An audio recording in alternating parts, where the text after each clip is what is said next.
In this episode, we're going to be talking about how to get money to finance a house, and more specifically, how to get money from private lenders.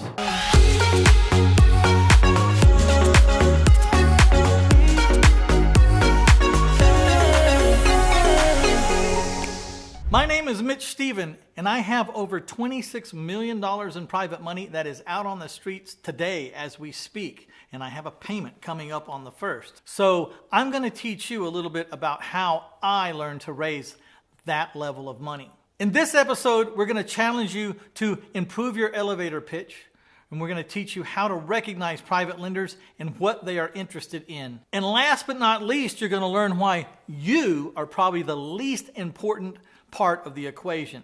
It's not about you. It's about something else.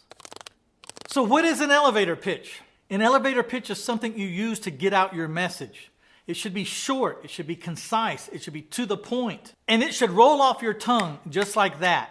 And it should present to the listener, do I want what this person has to offer? And it should all be done in a very succinct manner. So I'm often asked, what is your elevator pitch? To which I have to ask, for which business? For what need? For what company? Because I have a lot of different elevator pitches. But when I'm talking to people about private money, or I'm in that mode to start collecting or trying to raise private money from private lenders, my elevator pitch goes a little something like this. Hi, my name is Mitch Stephen, and I help average people achieve above average rates of return on their idle money. And I use very, very valuable Texas real estate as overwhelming collateral.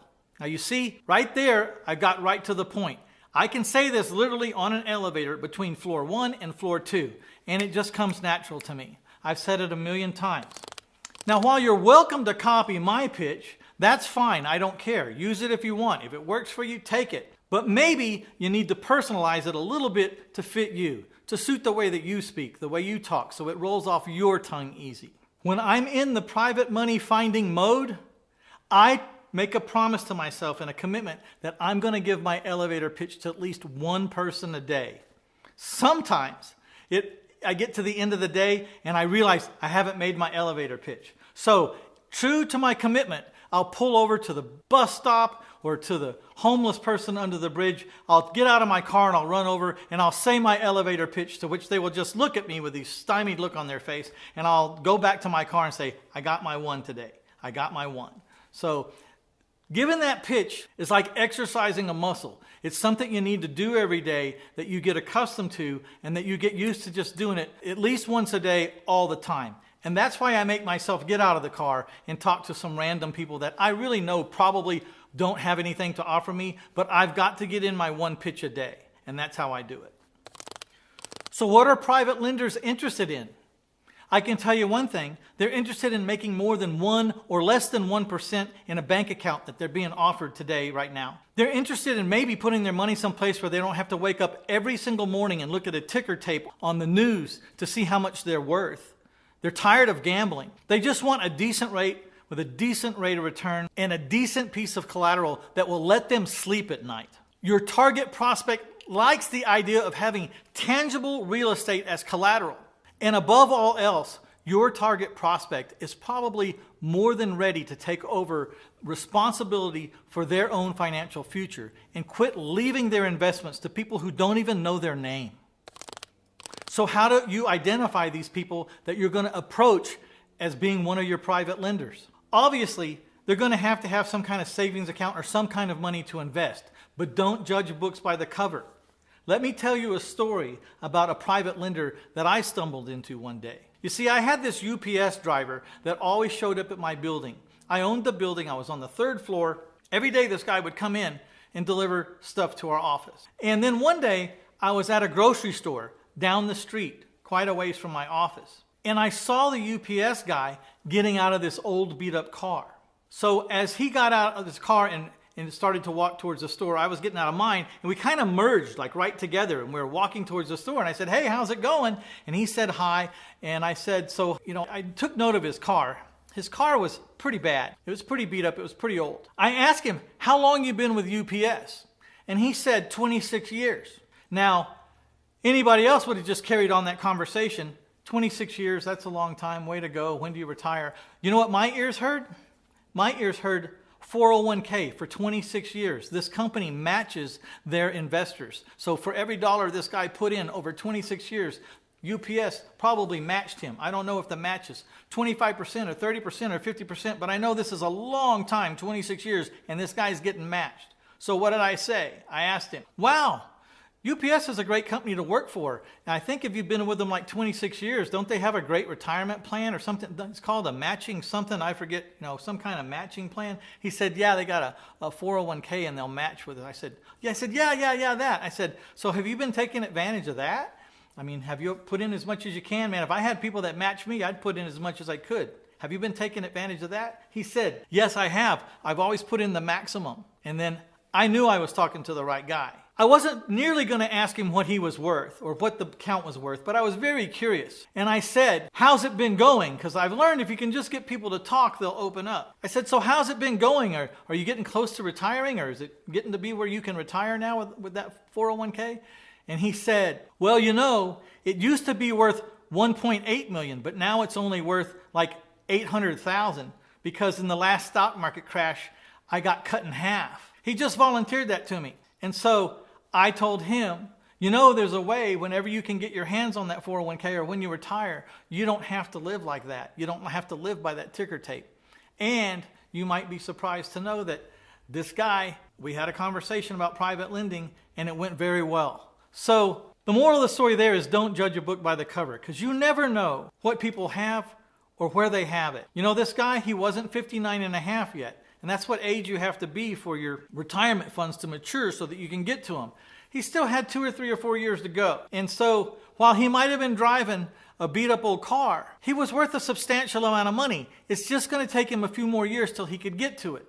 And that's one of the things I want you to realize about private lenders is you just don't know. If you've ever read a book called The Millionaire Next Door, most of the millionaires that are in your circle, you'll never know that they were millionaires. You'll never recognize them. They're just average people that are worth a small fortune. And they never talk about it. They never say anything about it. They don't wear fancy watches and they don't drive Lambos. They're just very secure, very well-to-do people, and they're quietly going about their life. The other thing I've noticed is a lot of the people that go into private lending with me and they decide to let me borrow their money or to lend their money to me is they have a basic understanding of real estate. They know what a first lien's worth. They know that they're either going to get paid or they're going to get this property, and they're not deathly afraid of getting a property. Now, make no mistake. Private lenders are doctors, they're lawyers, they're retired, they're whatever they are. The last thing they want is to be in the house business, because most of them, or 99.9% of the people that loan me money, have never been in the house business and don't want to be in the house business. But they are smart enough to understand they're either going to get paid as agreed or they're going to get a very valuable piece of real estate as collateral. And either way, they're going to be fine. In fact, the really savvy ones are quick to figure out. The worst thing that's going to happen to them is that they're going to get paid as agreed. Because if they ever get my real estate, they're going to bump up in the net worth department right away. So before I go into the next little segment, which is about why you're the least important part of the whole scenario, I want you to make sure you hit that like button if you like what we've been talking about. And if you know somebody that might benefit from this conversation, please hit the share button and let's get them out there looking and following along as well. The reason why you are the least important factor in the decision for your lender to loan you money is because it's not about you. It's about the position that the lender is in if they loan. Take you out of the situation. If you're only looking for $50,000 on a house that's worth $150,000, this should be an easy loan to get because any lender understands. I'm putting up $50,000 in a loan. I'm supposed to get paid back at X% over X amount of years. But if I don't, I get this perfectly good $150,000 piece of collateral instead, which, by the way, is worth a lot more than the $50,000 being repaid back to me at this minimal interest rate. So, never forget, it's about the deal. It's the deal that brings the money. It doesn't matter about your credit. It doesn't matter if you can't speak the language that well, if you haven't been in the business that long, you don't have a lot of experience, you filed bankruptcy 2 years ago. It really doesn't matter. Because the lender's just saying, I'm either going to get paid from this guy or what am I going to get? If the what am I going to get is good enough, then it doesn't matter anything about you. It matters about the deal. Now, you would go a long ways to help your cause if you would paint a very nice and pretty and easy picture for your lender to see why you say this house is worth $150,000. Get all the comps, put them out there for him. Take pictures, show him the sales, show him everything. Say, look, all these houses in the neighborhood, they're right down the street. This one sold for X, this one sold for Y. You know, the average price per square foot in this neighborhood, based on these 15 sales that have happened within the last 6 months, is this much per square foot. Now, my house is this many square feet. If you take the average and put it in, this house is clearly worth even more than I'm telling you it's worth. So help yourself by painting a very clear and concise picture of how you're arriving at the values for that collateral that you're posting up for them to lend against. Imagine how it could help you if you understood about retirement accounts and self-directed 401ks and IRAs. Imagine if you understood at least more than the average person about tax-deferred retirement accounts or tax-free retirement accounts. You think that would help you talk to people about lending you their money, especially if they had that money in those accounts? Or if they didn't have those monies in those accounts, if you could show them how to transfer their money over into accounts that would put their savings tax-free or tax-deferred. I became an expert in self-directed IRAs and 401ks and educational savings accounts and health savings accounts because it only made sense. That's where the money was. There's billions and billions and billions of dollars in these self-directed savings accounts and in non-self-directed savings accounts that is untapped. And if you can teach people how to move into a better position and then get a better rate of return by dealing with you, then you can move millions into your business at a reasonable rate, at a reasonable term. And that's what I've done. That's why I have $26 million in private lenders. So to get a free ebook, a digital ebook from taxfreefuture.com, just click on the link below. It also will lead you to 37 little video vignettes that'll blow your mind as to what you can do in the tax-free or tax-deferred arena. And you knowing it is going to help you teach it to others. And others are going to admire your knowledge and feel safe to invest with you. So check out the ebook. Click on the link right below.